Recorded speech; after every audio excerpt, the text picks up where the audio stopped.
Hey Plant Fam, thanks for joining me today. I have come up here to just do some plant rambling to you about various things about plants, as well as show you the new plants that came in this week. I can't remember days anymore, so the week. Anyway, I've got some new plants in. It's my 7-year anniversary today. I've been selling plants for 7 years in various forms and fashions, and I do appreciate all of you for your support and following, your likes and shares. That means the world to me. So, like I said, I want to show you some plants, but I'm also going to give you some tips about them as I'm showing them to you, because I am a plant scientist and I really enjoy helping you grow your plant collections.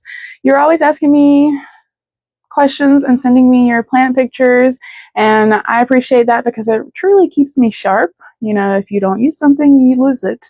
So I enjoy looking at all of your plant pictures and being able to judge and tell what is going on in those plants by looking at those pictures and asking you to send me different views. So these are some plants that I got in this week. I do have an expo to attend next week, and I like to sell some little bitty ones as well. These are both Pleas. This is a Plea Friendship, and this is a Plea Chocolate. Now, they are both pet friendly, which is very important. I have a lot of customers who have pets that like to chomp and nibble, and it is important that you know which ones are pet friendly and which ones are not for that reason. So another pet friendly one, since we're on that I'll show you that I got in this week, is this beautiful Dottie Calathea. That foliage is just unreal. I mean, black and pink, that just seems like it was dreamed up by my girl. I love it. This is another one that is easy if you have enough humidity, if you group it with other plants. I often tell my customers who are very adamant about not getting a humidifier that if you group your plants together as those other plants are transpiring, it kind of creates that little bit of a humid environment. Other than that, definitely, I don't recommend spraying your plants. And don't kill me for that, because like I said, I go to school for plants and they're always harping on don't spray and mist your plants, because really that can just create an environment for fungi and bacteria. You never really want to get water on the leaves unless you're washing the leaves or rinsing them for dust, wiping them, something like that. You want to water the soil. And even so, when you're watering the soil, it can splash up fungi and bacteria on your leaves. And that's a lot of times that you'll get those little brown spots. So this is a beautiful Syngonium. It is a white fox. I do love the creamy color that it has. Creamy lime color. Another Syngonium I'm going to show you is the Baltic. This is just so vibrant. A lot of you may have these.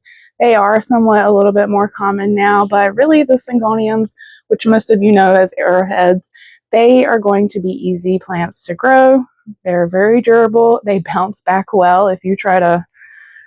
We all have those days. You have to really a certain amount of plants to become a plant person. It's a different number for everybody. For me, it's been thousands over the years. I might kill one tomorrow just for the heck of it. Might be killing one today. I don't know. I do need to water. It's watering day. I don't know how, but it is again. When you have a lot of plants, every day is watering day. This is a beautiful ring of fire. I was saying on another live that I was doing that more bright indirect light will really give you the strong fire effect in the rings of fire. I had some out in my shade house over the season, and boy, those things were like orange. I was like, is this okay? I don't know. I've never seen one get this orange before, but it was okay. It was. Now, these aren't necessarily as rare as they used to be, but they're still a staple. As you can see, when the leaves mature, they have this lovely zigzag pattern. I really love that. But I do want to remind you, if you have something with broad leaves, like this beautiful Alocasia Alpalooza Gold, I believe. Let's see, let's get a good variegated view here. If you have something with broader leaves, you're definitely wanting to make sure that you're keeping an eye on its watering requirements, because broad leaves will lose moisture faster. So if you have them in brighter light, you have them in warmer temperature, they're going to sweat a little bit more, transpire, how they suck their water up through the soil with turgor pressure and sweat it out of the stomata, the leaves, the mouths on the leaves. And they just do that in accordance to whatever their environment is, whatever the temperature is, what the sunlight is, whatever their needs are at that time. But it's important to know because a lot of people will get something like this beautiful Snow Queen pothos and be like, this thing dries out on me all the time. Well, this baby's big. And she gonna take a lot of water because plants use water to stand up, to have their form and function. It's water pressure in there. And they're sucking it out of the soil against gravity, which is wild, and spitting it out the top of their leaves. Not necessarily like that, but I'm dumbing it down for you.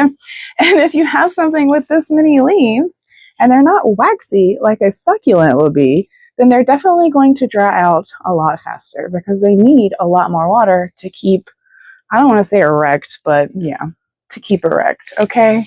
To stand up.